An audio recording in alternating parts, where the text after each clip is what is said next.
저는 오늘 본문의 말씀을 가지고 죄를 범한 이스라엘에 대한 하나님의 모습, 이런 제목으로 하나님 말씀을 증거하도록 하겠습니다. 이스라엘은 지구상의 작은 국가 중에 하나입니다. 성경을 보면 이스라엘을 중심으로 전개가 되는 걸 보게 되거든요. 하나님은 이스라엘을 통해서 온 인류 구원의 모델을 삼으셨다는 것이죠. 우리가 이스라엘을 보면서 그런 생각이 들 때가 있어요. 왜 우리가 이스라엘 역사를 공부해야 되는가? 대한민국의 역사도 제대로 공부 안 하는데 내가 이스라엘 역사까지 공부해야 되는가? 그런 생각이 들 수 있습니다. 그러나 우리가 기억해야 될 것은 이스라엘의 역사는 예표라는 거예요.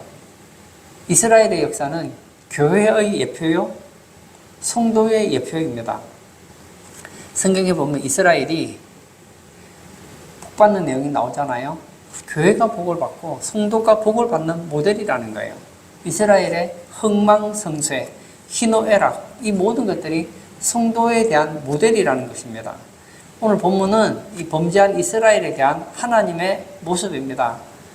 오늘 본문을 통해서 하나님께서 우리에게 주시는 그 교훈을 받고자 합니다. 첫 번째, 노하셨습니다. 1절을 제가 읽겠습니다. 그날에 내가 말하기를 여호와여 주께서 전에는 내게 노하셨사오나 이제는 주의 진노가 돌아섰고 또 주께서 나를 안위하시오니 내가 주께 감사하겠나이다 할 것이니라. 오늘 성경은 이사야 성경이지요. 이사야 선지자는 구약의 4대 선지서 중에 하나입니다. 이사야는 귀족 출신이죠. 그는 아내와 두 아들, 네 식구가 예루살렘에 거주하고 있었습니다. 일생 동안 험한 베옷을 입고 그리고 하나님의 예언을 왕들에게 전했던 선지자입니다. BC 759년부터 활동해서 대략 한 60년가량 4대의 왕에 걸쳐서 예언을 합니다. 이 전설에 의하면 므낫세 왕 때 톱으로 켜서 죽임을 당했다고 합니다. 이사야서의 특징 중에 하나는 죄를 범한 이스라엘에게 하나님께서 진노하시는 것을 전달했다는 거예요. 오늘 본문에 보면 노라는 단어가 나옵니다. 이 노가 어떤 노일까요?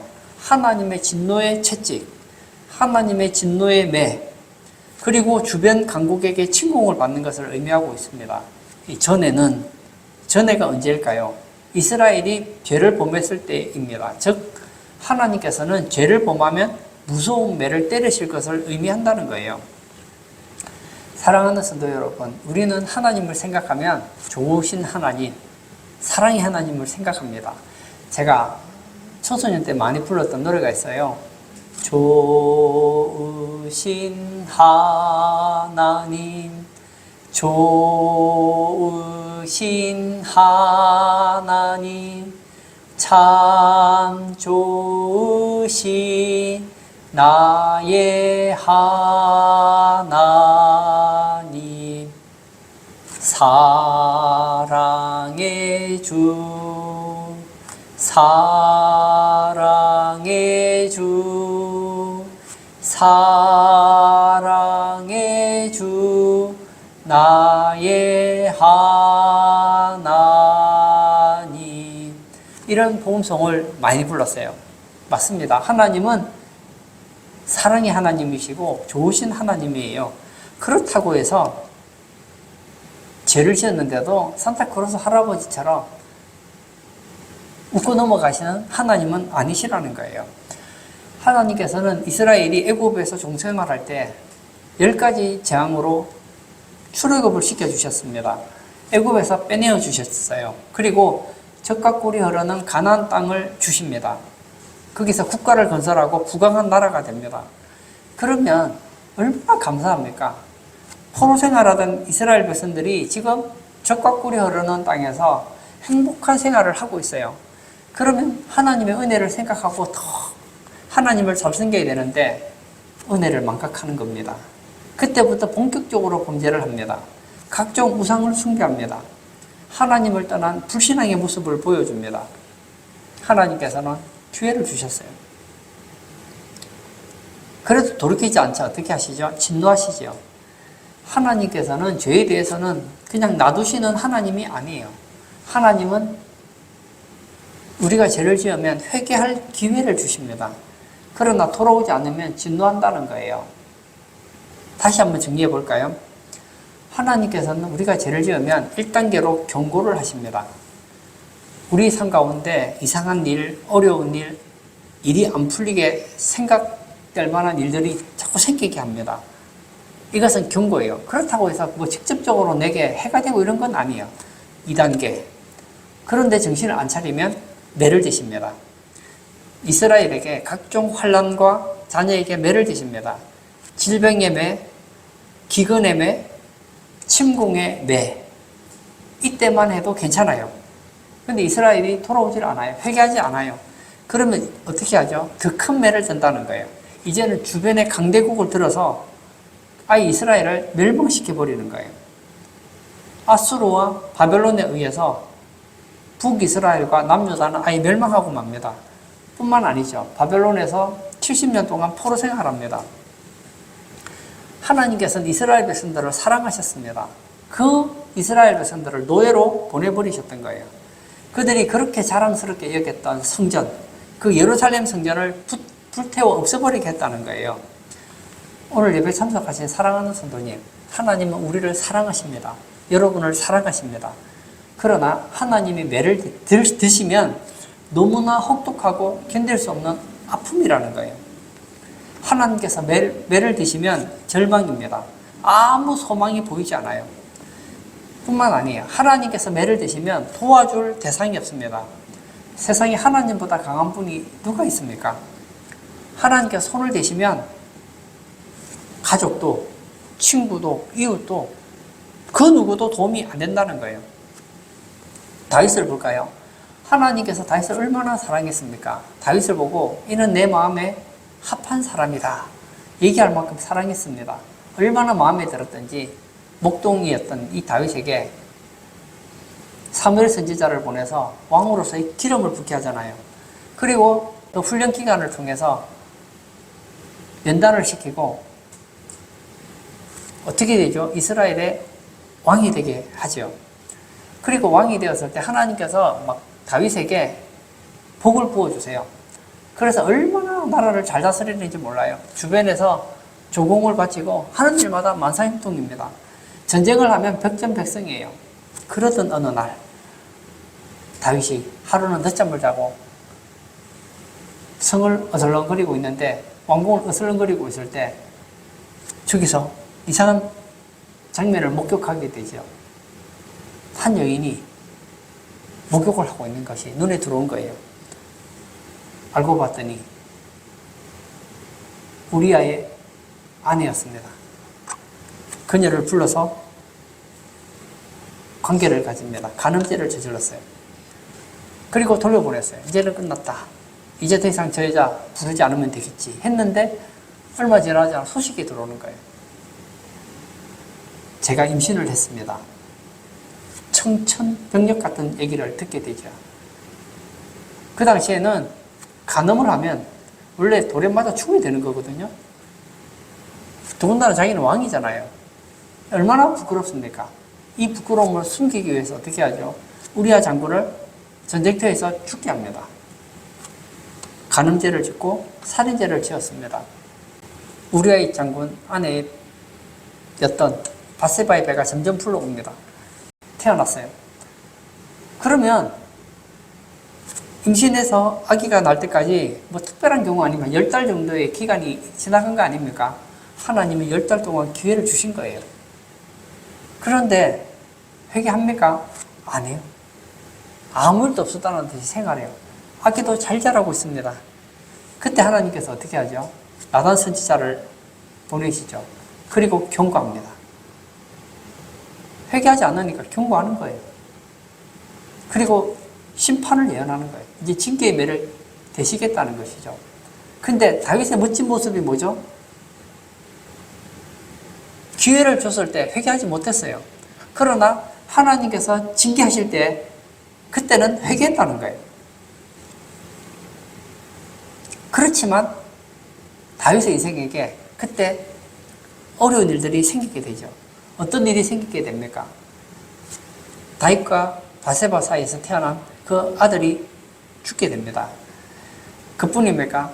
그의 아들 중에 첫째 아들이었던 이 암논이라는 아들이 배달은 이 다말이라는 동생을 억지로 강간을 합니다. 근데 이 다말의 오빠였던 이 압살롬이 마음에 분이 있는 거예요. 그래서 기회를 봐서 어떻게 하죠? 또 암논을 죽이게 하는 거예요. 형제간에 살육이 일어납니다. 그뿐만이 아니죠.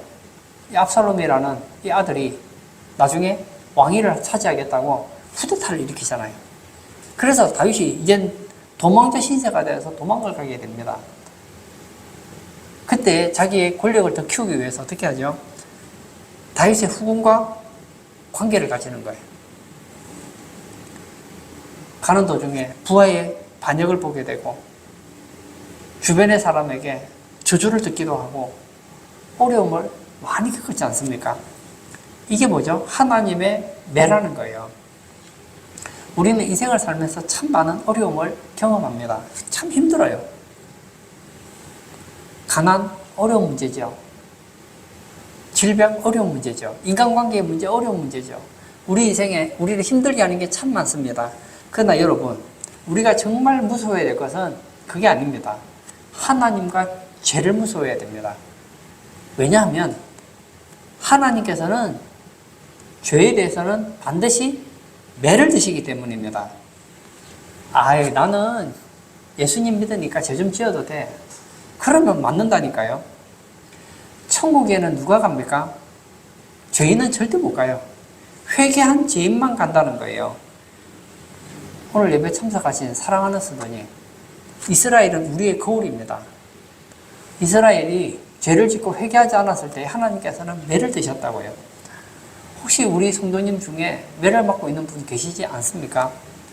남들에게 말할 수 없는 어려움 당하고 있지 않습니까? 그렇다면 회개하자는 거예요.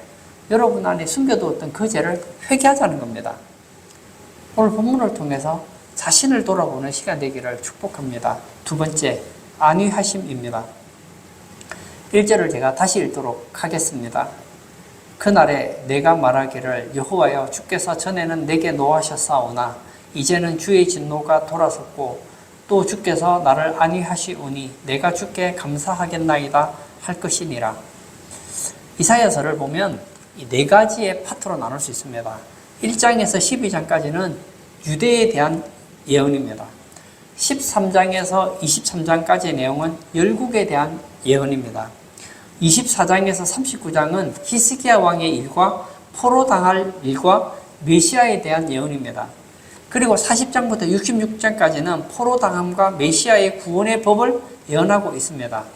오늘 본문에 이 진노가 돌아섰다는 말이 무슨 말일까요? 하나님의 진노의 매가 끝났다는 거예요. 안위한다는 것은 마음을 유도해 준다는 것을 의미하고 있습니다. 즉 하나님의 진노가 그치고 이젠 회복해 주시고 위로해 주신다는 것을 의미한다는 겁니다. 하나님께서는 우리가 죄를 짓고 범죄하면 매를 드십니다.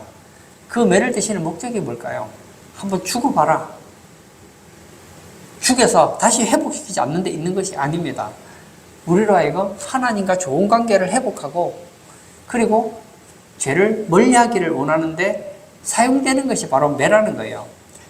하나님을 가리켜 우리가 아버지라고 하잖아요. 하나님 아버지와 육신의 부모는 참 비슷해요. 요즘은 이 교육이 이상해져서 부모에게 체벌권이 주어지지 않는 것 같아요.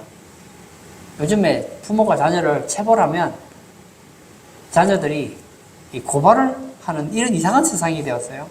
예전에는 그러지 않았죠. 자녀가 잘못하면 부모가 어떻게 하죠? 매로 때렸습니다. 학교에 가면 선생님들이 교권이 굉장히 강했어요. 저도 학교 다닐 때 선생님께 많이 맞았던 기억이 있어요. 선생님이 잘못하면 매를 대는 거예요. 그래서 어릴 때 저희들은 선생님을 어려워했고 그리고 부모님을 어려워했습니다. 잘못하면 부모님이 어떻게 하죠? 남매끼리 싸웠으니까 너희들 뭘 잘못했냐? 그러면 이제 우리가 자백을 하죠. 답을 알고 있으니까요. 우리가 사이가 나빠서 싸웠습니다. 잘못한 걸 인정하느냐? 인정합니다. 그러면 종이를 한 장씩 줘요. 여기다가 반성문을 쓰라는 거예요. 이 내용은 간단한 거예요. 내가 잘못했다는 거죠. 그래서 우리 삼남매가 이제 반성문을 써요. 그런데 그 반성문을 보고 아버지가 마음에 안 들면 그럼 다시 또 써야 되는 거예요. 그렇게 몇 번 쓰다 보면 이제 뭐 싸우는 일도 별로 없지만 다투는 일도 별로 없지만 어떤 생각이 드느냐면 무릎 꿇고 아버지 잔소리 듣는 것도 너무 힘들어요. 어릴 때 여러분 무릎 꿇고 있는 게 쉬운 게 아니거든요. 잔소리 듣고 나면 이제 또 반성문을 써야 돼요. 반성문을 그것도 한 장을 쓰는 게 또 그게 또 쉬운 게 아니에요. 그럴 바에는 그냥 사이좋게 지내자. 그래서 그런지 몰라도 우리가 우애가 좋았던 것 같아요. 마찬가지입니다. 근데 만약 아버지가 얘기하는 거예요. 아들아, 무엇을 잘못했느냐? 말을 해라. 저는 잘못한 게 없는데요. 종아리 거다라. 이제 그러면 이제 그때부터 맞는 거예요. 뭘 잘못했느냐? 말할 때까지 맞는 거예요.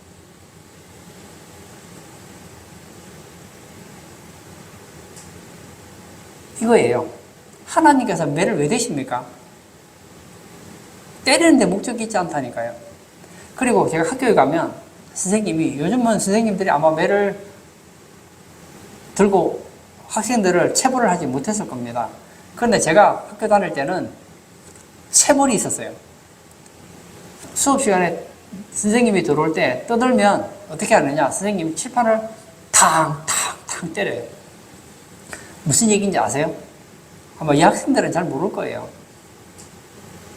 조용히 하라는 사인이에요. 그리고 조용히 하지 않으면 지금은 내가 칠판을 때리지만 이제 너희들이 맞는다. 그 사인이에요. 그러면 순식간에 조용해져요. 그래도 말 안 들으면 그 다음에 교탁을 탁탁 때려요. 그 다음에는 이제 학생을 지적하면 이제 그 학생이 이제 맞는 것이죠. 경고죠, 경고. 때리는데 목적이 있지 않죠. 선생님의 목적은 뭐죠? 학생들이 공부 잘하도록 도와주고 싶은데 시끄러우면 공부를 못 하잖아요. 바로 이거예요. 하나님의 매를 그치게 하는 가장 좋은 방법이 뭘까요? 바로 회개라는 거예요. 죄를 자백하는 거예요. 하나님께서 우리에게 경고하시고 매를 대실 때 하나님, 제가 잘못했습니다. 제가 범죄했습니다. 이제 앞으로 바르게 살겠습니다. 하면 그 무섭은 매를 뚝 그친다는 거예요. 새 찬송가 527장에 보면 이런 가사가 있습니다. 어서 돌아오오, 어서 돌아만 오오.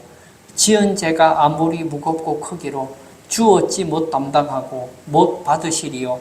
우리 주의 넓은 가슴은 하늘보다 넓고 넓어.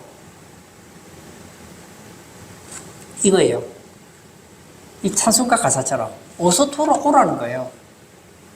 죄 때문에 매를 맞고 있다면 계속 버티지 말고 어서 돌아오, 어서 돌아만 오. 지은 죄가 아무리 많다고 해도 낙심하지 마십시오. 나는 지은 죄가 많아서 하나님 용서해 주지 않으실 거야. 그러지 말라는 거예요.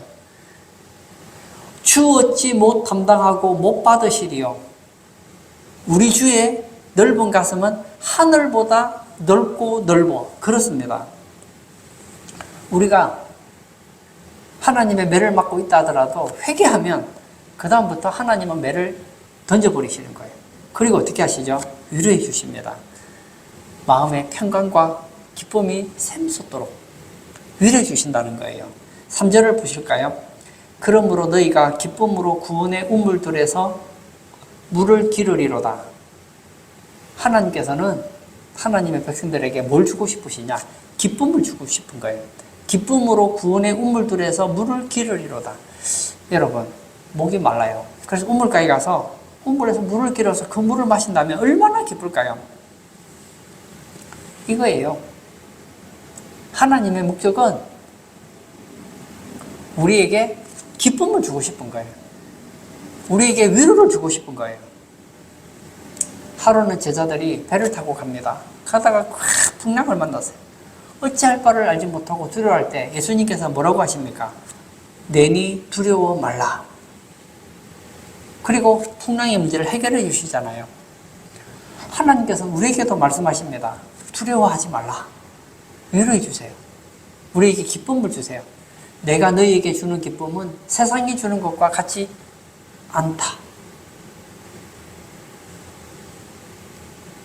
사도 바울은 하나님의 마음을 너무너무 잘 알았습니다. 하나님의 본심은 우리를 매질하는 데 있지 않다는 걸 잘 알았어요. 항상 기뻐하라. 주 안에서 기뻐하라. 내가 다시 말하노니 기뻐하라. 무슨 얘기입니까? 하나님은 우리에게 기쁨을 부어주시기를 좋아한다는 거예요.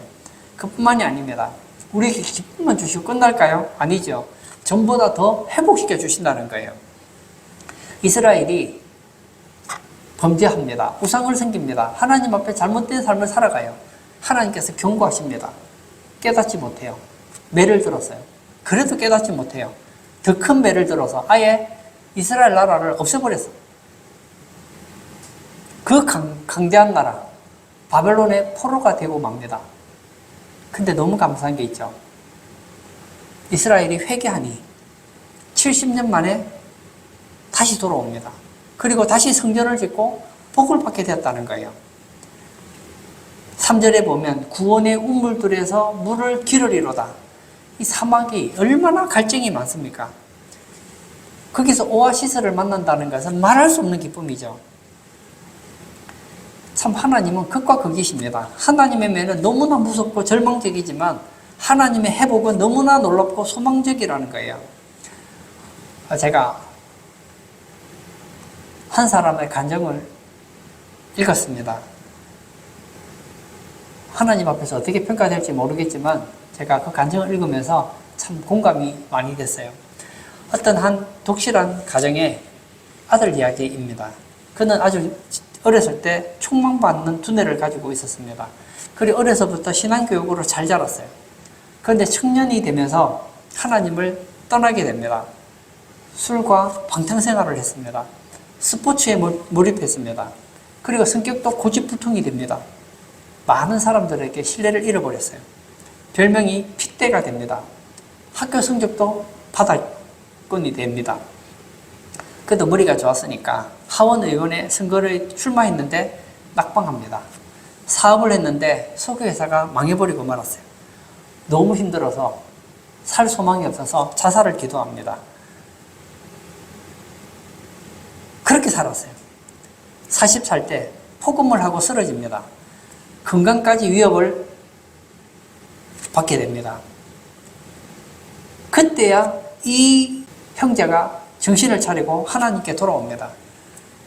하나님을 떠나니까 하는 일마다 안 되는 거예요. 나중에 자살까지 시도할 만큼 힘든 인생을 살게 된 거예요. 건강도 무너졌습니다. 이게 뭐죠? 하나님의 내라는 것이죠. 그가 하나님께 돌아오는데 역할을 했던 두 여인이 있었습니다. 하나는 그의 어머니 바보라, 두 번째는 그의 아내였던 로라. 두 여인이 그에게 하나님께 돌아오도록 도왔다는 거예요. 그는 회개하고 새 사람이 됩니다. 그리고 주지사 선거에 나가서 당선을 하게 됩니다. 주지사가 되었을 때에 그가 처음으로 한 것이 예수의 날을 선포합니다. 학교에서 매일 예배를 드리게 하고 학교에서 창조론을 가르치도록 합니다. 저는 우리나라도 진화론 하나의 학설로 제가 인정을 합니다. 근데 왜 창조론은 가르치지 못하게 하는지 모르겠어요. 왜 진화론만 과학이고 창조론은 가르치지 않는지 모르겠어요. 이 청년은 하나님을 더욱 신뢰합니다.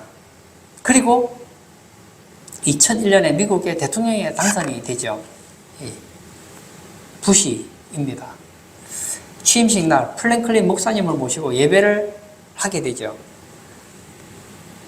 역사는 이 사람을 어떻게 평가할지 잘 모르겠어요. 근데 제가 이 조지 부시의 글을 읽어보니 조지 부시가 정말 하나님을 만나고 신앙이 바뀐 것은 확실한 것 같아요. 그리고 그의 삶을 볼 때 분명히 전과 후가 분명한 거예요. 하나님을 떠났을 때에 그가 하는 일마다 안 됐던 것을 보거든요. 근데 하나님께 돌아왔을 때 하나님께서 그를 다시 회복시키는 것을 보았다는 거예요. 우리는 어떻게 해야 될까요? 돌아와야 된다는 거예요. 어서 돌아오오. 어서 돌아만 오오. 저는 이 노래를 부를 때마다 탕자 이야기가 생각납니다. 한 아버지에게 두 아들이 있었죠. 이 아들이 아버지에게 얘기하죠. 아버지가 돌아가시면 줄 유산을 제게 주세요. 그래서 이 둘째 아들이 아버지 유산을 받아서 먼 나라로 갑니다. 먼 나라에 가서 허랑방탕한 생활을 하는데 얼마나 좋은지 몰라요. 그 생활이 영원히 계속될 줄 알았는데 천만에요. 돈이 떨어졌습니다. 그의 주변에 그의 돈을 빼먹던 사람들은 돈이 없어지니까 다 떠나버려요. 거기다가 그 나라에 흉년이 듭니다. 먹을 것이 없어 죽게 됩니다. 그때 이 청년이 깨닫게 되죠. 아들이 깨닫죠. 아버지께로 돌아가야 되겠다. 내가 하늘과 아버지께 죄를 지었구나. 이제 아버지에게 돌아가서 품꾼이 하나라도 써달라고 해야지. 그런 마음으로 회개하고 돌아갈 때 회복이 일어나잖아요. 아버지가 아들을 보고 입을 맞추고 새 옷을 입히고 새 신을 신기고 손에 가락지를 끼우고 송아지를 잡아서 잔치를 벌이지 않습니까? 이것이 하나님의 위로요 복이라는 거예요. 저는 우리 성도님들이 둘째 아들처럼 하나님을 떠나서 하나님의 매를 맞고 회개하지 마시고 하나님께서 경고하실 때 빨리 회개하시고 주님께 돌아가서 하나님의 위로와 복을 받는 성도님 되시기를 축복합니다. 세 번째, 이스라엘은 감사하였다고 했습니다. 1절을 제가 다시 읽겠습니다. 그날에 내가 말하기를 여호와여 주께서 전에는 내게 노하셨사오나 이제는 주의 진노가 돌아섰고 또 주께서 나를 안위하시오니 내가 주께 감사하겠나이다 할 것이니라. 오늘 본문은 세 가지 단계의 구조를 밟고 있습니다. 첫 번째는 하나님의 진노와 매입니다. 두 번째는 하나님의 위로와 회복입니다. 3단계는 이스라엘의 삶이 회복되었을 때에 하나님께 감사하는 삶을 보여주고 있다는 거예요. 감사가 무엇일까요? 고맙게 느끼는 마음입니다. 하나님의 은혜를 인간이 보답하는 태도를 말하는 것이죠. 즉 하나님의 위로와 회복을 받은 성도는 늘 하나님의 은혜를 보답하는 감사의 삶을 살아야 할 것을 의미한다는 것입니다. 사실 우리 성도님들은 하나님께 큰 은혜를 입었습니다. 그 중에 가장 큰 은혜가 뭘까요? 사망에서 구원을 받았다는 거예요. 2절 한번 볼까요? 보라 하나님은 나의 구원이시라. 내가 신뢰하고 두려움이 없으리니 주 여호와여 나의 힘이시며 나의 노래시며 나의 구원이심이라. 오늘 본문에서 하나님은 나의 구원이라고 했습니다. 물론 이 구원이라는 단어는 아주 포괄적이기 때문에 여러 가지 의미를 가지고 있습니다. 그러나 저는 이 구원 중에서 죄에 대해서 한번 적용을 시켜보고 싶어요. 사실 우리는 죄 때문에 다 심판을 받은 몸들입니다. 한 번 죽는 것은 사람에게 정해진 것이요. 그 이후에는 우리에게 심판이 있습니다. 그 심판의 내용이 뭘까요? 지옥입니다. 사실 이 땅에 있는 모든 인간은 죽으면 지옥에 가도록 설계가 되어 있어요. 어떤 아기가 태어났어요. 아, 귀엽죠? 태어나는 그 순간부터 그 아이는 지옥을 향해 가는 거예요. 그때까지 기회인 거예요. 죽을 때까지 죄 문제를 해결한 사람은 지옥에 가지 않는 것이고, 죽을 때까지 죄 문제를 해결하지 못한 사람은 지옥 가는 거예요. 근데 우리는 어떻습니까? 회개하고 예수님 믿었잖아요. 이제 지옥 가야 될 우리가 천국 가게 된 거예요. 우리 주변에 보면 어렵게 사는 사람들이 참 많습니다. 제가 가끔씩 TV를 보면 희귀병으로 고통당하는 사람들을 볼 때 너무 제 마음이 아파요. 또 어려운 사람들 도와주자는 사람들 보면 막 몸이 말라서 먹지도 못하는 사람들을 보면 제 마음이 너무 불편하더라고요. 근데 그분들은 제 얘기가 아마 위로가 안 될 겁니다. 그러나 괜찮아요. 왜냐하면 가난해도 그 가난이 100년을 안 가요. 그 전에 다 죽거든요. 죽고 나면 아프지도 않습니다. 죽고 나면 배고프지도 않아요. 이 땅의 문제는, 육신의 생명이 끝나면 해결되는 거예요. 그런데 죽음 이후에 이 지옥의 문제는 다른 거예요. 한번 지옥에 들어가면 그것 동안 영원한 고통이요. 영원한 절망이라는 거예요. 우리가 이 땅에서 지옥 같은 삶을 산다고 하더라도 그건 지옥 같은 삶이지 지옥은 아니에요. 이 땅에서 우리가 아무리 힘들고 어렵다고 하더라도 지옥에 비하면 살만한 거예요. 저는 가끔씩 그런 얘기를 하거든요. 설교 시간에. 여러분, 아무리 힘들어도 예수 안 믿는 사람은 더더구나 죽으면 안 돼요. 여러분, 힘들다고요? 지옥에 비하면 아무것도 아니에요. 여러분, 예수 안 믿으시려면 100년, 1000년 사셔야 돼요. 그리고 전 예수 믿는 분들에게도 얘기하고 싶어요. 여러분이 이 땅에서 어떤 은혜를 입는다 하더라도, 여러분이 이 땅에서 아무리 성공하고 출세한다 하더라도 천국하고 비교하면 진짜 세 발의 피입니다. 우리는 그 죄에서 구원받았다는 거예요. 하박국 3장 19절에 보면 이런 내용이 있죠. 나는 여호와로 말미암아 즐거워하며 나의 구원의 하나님으로 말미암아 기뻐하리로다. 여러분, 이 하박국 선지자는 구원의 하나님으로 말미암아 기뻐한다고 했습니다. 우리도 기뻐해야 됩니다. 무엇 때문에 기뻐해야 될까요? 죄에서 구원받은 것 때문에 기뻐해야 된다는 거예요. 새창송가 305장에 이런 가사가 있습니다. 나 같은 죄인 살리신 주 은혜 놀라와 잃었던 생명 찾았고 광명을 얻었네. 여러분, 나 같은 죄인을 하나님께서 살려주셨어요. 그 은혜가 얼마나 놀랍습니까? 잃었던 생명. 잃었던 생명이 뭘까요? 지옥 가는 생명이죠. 광명을 얻었네. 천국 가게 됐다는 거 아닙니까? 두 번째, 삶 속의 위기 속에서 회복이 있습니다. 이제 우리는 인생을 살아가면서 여러 가지 어려움을 만나도 두려워하지 않을 수 있는 이유가 있습니다. 왜냐하면 하나님께서 회복시켜 주시기 때문입니다. 마치 사막에 사막물을 길어서 그 물을 마시는 것처럼 하나님께서는 우리 인생 가운데 닥치는 그 어려움 가운데서 회복을 주시기 때문입니다. 그러므로 우리에게는 필요한 것이 바로 감사라는 거예요. 저는 이스라엘의 모습을 보면서 두 가지 모습을 봅니다. 이스라엘이 타락했을 때 어떻게 저렇게 악할 수가 있을까? 이방인보다 더 악해요. 그런데 그들이 시당인의 모습을 보면 얼마나 아름다운지 몰라요. 시편 136편을 보십시오. 얼마나 아름다운 감사의 내용이 있습니까? 고린도서 9장 15절에도 말할 수 없는 그의 은사로 말미암아 하나님께 감사하노라. 말할 수 없는 그의 은사. 하나님께서 우리에게 주신 은혜는 말할 수 없는 은혜예요. 그러므로 우리는 하나님께 감사할 수 있고 감사해야 되고 감사가 절로 나와야 되는 거예요.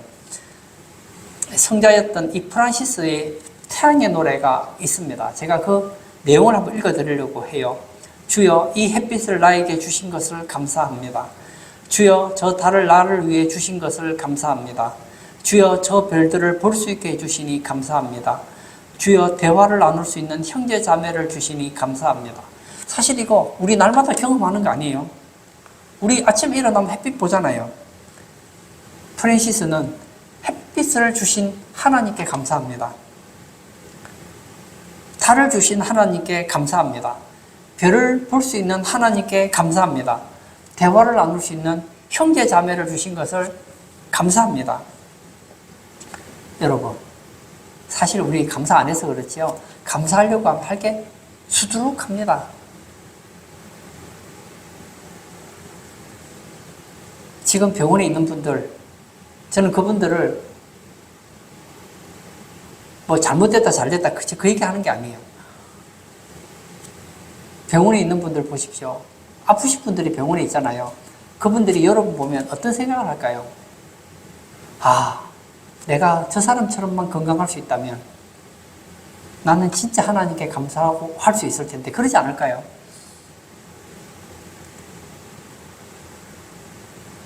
여러분은 여러분보다 더 나은 사람을 보니까 여러분의 삶이 감사하지 않을 수 있어요. 이게 뭐가 감사해? 당연한 거지. 아니라니까요. 앞을 볼 수 있는 거 감사한 거예요. 들을 수 있는 거 감사한 거예요. 말할 수 있는 거 감사한 거예요. 걸을 수 있는 거 감사한 거예요. 여러분, 내가 하루하루 살아가는 그 삶이 감사의 내용이 풍성하다는 걸 여러분 기억하시기를 원합니다. 시편 150편 6절 이런 구절이 있습니다. 호흡이 있는 자마다 여호와를 찬양할지어다 할렐루야. 여러분이 호흡이 있으십니까? 그러면 여러분은 하나님께 찬양할 이유가 있는 거예요. 결론을 짓고자 합니다. 지금까지 혹시 여러분 어떤 매를 맞지 않았습니까? 어쩌면 지금 어떤 매를 맞고 계십니까? 이것은 하나님이 여러분을 사랑하기 때문에 돌아오라는 하나님의 교육 방법이라는 거예요. 하나님은 졸지도 않고 주무시지도 않으십니다. 우리가 하나님께 돌아오기만 한다면 하나님은 회복시켜 주십니다. 제가 2절을 읽고 마무리 지으려고 합니다. 보라, 하나님은 나의 구원이시라. 내가 신뢰하고 두려움이 없으리니 주 여호와는 나의 힘이시며 나의 노래시며 나의 구원이심이라. 그렇습니다. 하나님은 내가 신뢰할 만한 분이십니다. 하나님은 우리의 두려움을 가져가십니다. 하나님은 나의 힘이십니다. 하나님은 나의 노래십니다. 하나님은 나의 구원이십니다. 그러므로 감사할 수 있다는 거예요. 우리 성도님들은 여러분 안에 있는 모든 죄를 회개하고 하나님과의 관계가 회복함으로 말미암아 하나님이 주신 그 은혜에 대해서 날마다 감사하며 감격해하는 복된 성도님 다 되시길 주의 이름으로 축복합니다. 같이 기도하도록 하겠습니다. 예수 믿는 분들 중에 어려운 삶을 살아가는 분들을 보면 저는 참 마음이 아파요. 어떤 경우에는 연단이지만 어떤 경우에는 죄로 인하여 하나님께 매를 맞는 경우가 있거든요. 여러분, 만약 여러분이 하나님의 연단이라면 기쁨으로 감당하십시오. 그러나 그게 아니라 여러분이 잘못해서 하나님의 진노의 매를 맞고 있다면 버티지 마세요. 버티면 더 맞아요. 여러분의 인생이 더 힘들어져요. 이 시간 기도할 때 하나님과 나 사이에 막혀있는 모든 죄를 회개하고 하나님과 관계를 회복하고 하나님이 주시는 은혜 가운데 살고 싶습니다. 하나님께서 내게 은혜를 주시고 위로해 주시고 기쁨을 주시고 복을 주시면 저는 그 은혜를 인하여 주님께 감사하며 살아가는 그런 인생이 되고 싶습니다. 고백하는 그런 우리 성도 되게 해달라고 다 같이 기도하도록 하겠습니다.